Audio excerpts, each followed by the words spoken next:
Okay, objective 8, we are looking at solving polynomial inequalities using what's called a number line test. So when you are looking at examples like the 4 that are in your notes that you see here, the first kind of two things you want to check are as follows. First, you want to make sure that you are equal to 0, or I guess with an inequality it would be less than or greater than 0. If you don't have a 0 on this side, you do want to make sure that you have moved whatever is over here to the other side, so you have a 0. The second thing you want to make sure that you see is, are we factored, or factored as completely as I can get? For example, here in A, this is not factored. I can factor it further. There's a GCF that I can pull out, an x, which would leave me with 3x squared plus 7x minus 6. And then that is a trinomial that factors, so we are looking for two things that multiply to negative 18 and add to 7. Right. So multiply to negative 18, add to 7, which would be 9 and negative 2. And so that helps me figure out what my factor would be. And it's always good to double check. 3x times x is 3x squared. We have 9x minus 2x, which is 7x, and negative 6. Okay, so once those two things are true, once you have a 0 on one side and then completely factored, or as completely factored as you can get it on the other, then you're going to start with setting up your number line. Now, the numbers that are going to go onto the number line are the numbers that would make each of your factors equal 0. So for example, what would make x equal 0? That would be 0. What would make 3x minus 2 equal 0?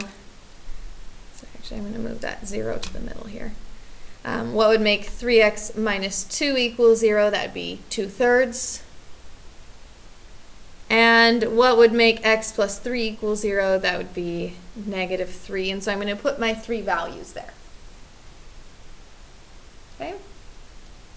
And then you need to figure out at each of those numbers, is it possible, at negative 3 for this factor to actually equal 0? The two reasons you wouldn't be able to is first of all, if you didn't even have an equals here, well then you definitely can't equal 0. We need to be less than 0, not less than or equal to.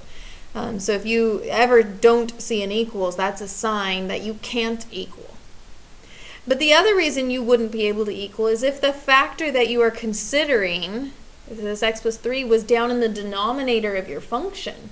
Because if this x plus 3 was in the denominator, then our denominator would equal 0, and that's not a possibility.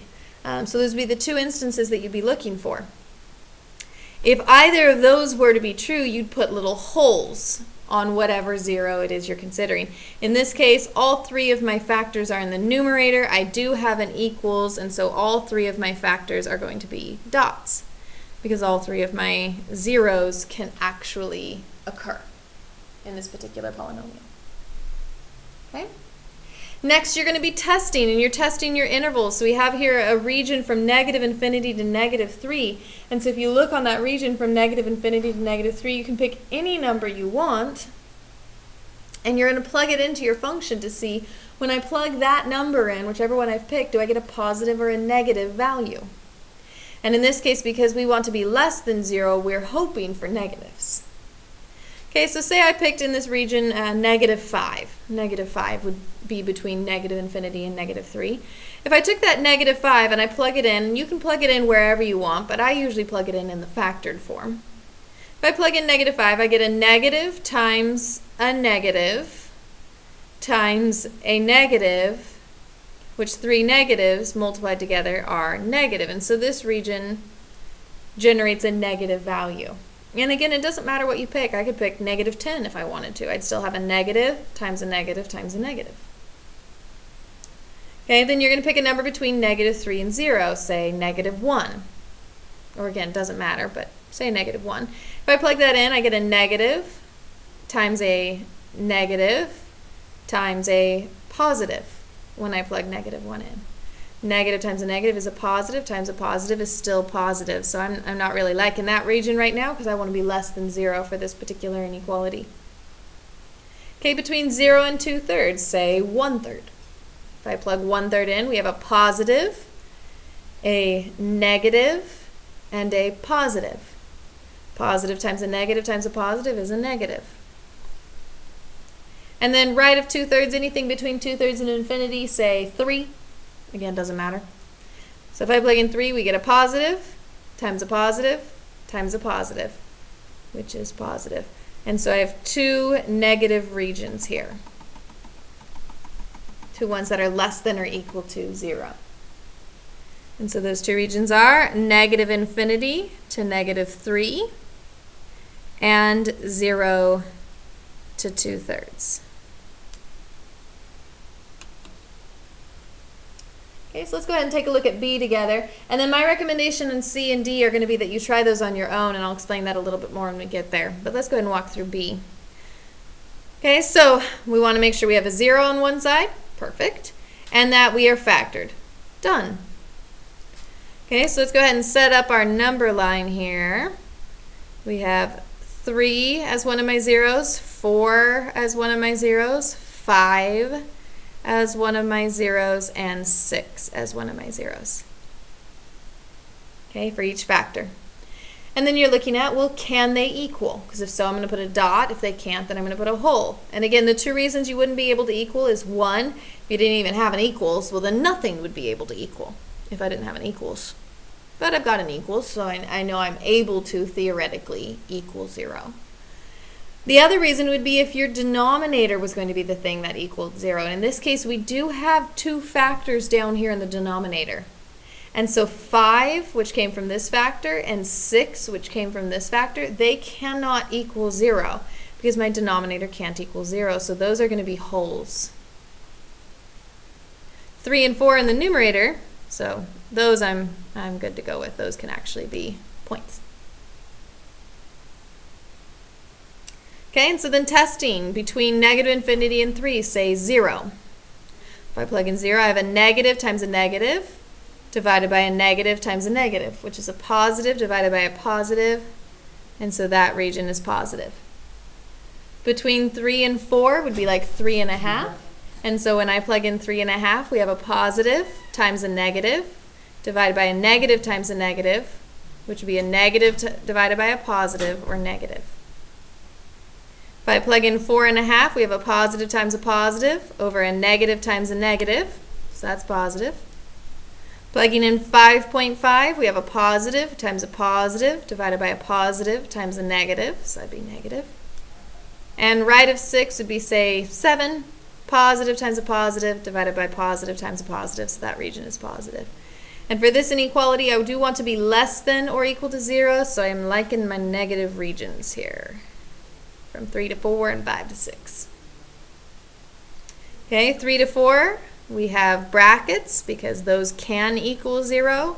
5 to 6 are going to be parentheses because they cannot.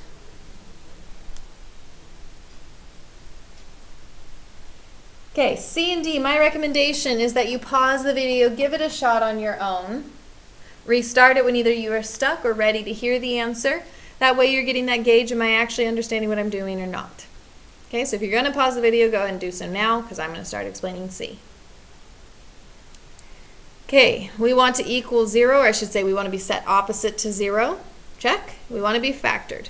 Not check. Okay, so let's go ahead and factor this top function. This function factors to x minus 1 and x minus 2. Down here, this factors to x minus 4, x plus 4.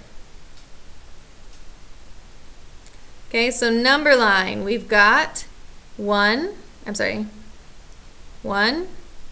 2, 4, and negative 4.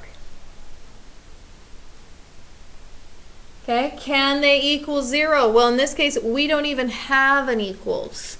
So it doesn't matter whether these are in the numerator or the denominator. None of them are able to equal 0 because we want to be less than 0, and that's it. Okay, testing. Say we tested negative 5. We'd have a negative times a negative over a negative times a negative, which is positive. Say we tested 0 for our next region. Negative times a negative over a negative times a positive. That's a negative region.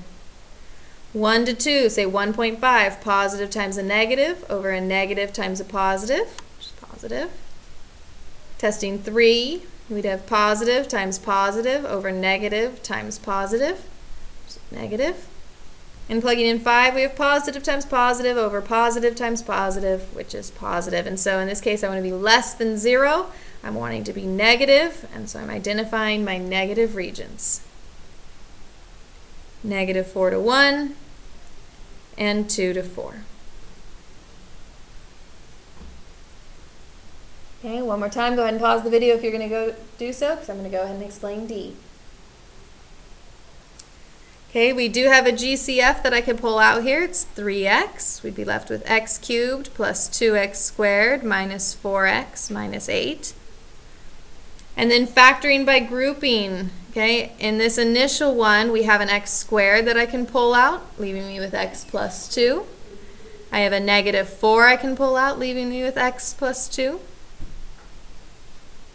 And then we can pull out that GCF of x plus 2, which is going to leave me with x squared minus 4.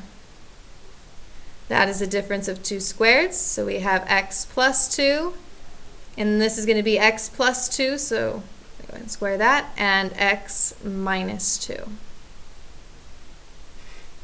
Okay, number line. We've got -2, 0, and 2. And then none of these are in the denominator, and we do have an equal, so all of them are dots. Okay, testing our region. Say we tested -3. We'd have a negative times a positive, because that's squared.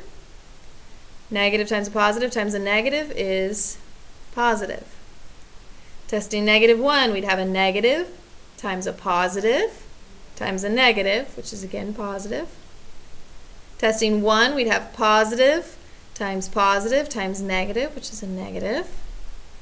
And say 4, right of 2. So 4, we'd have a positive times a positive times a positive, which is a positive.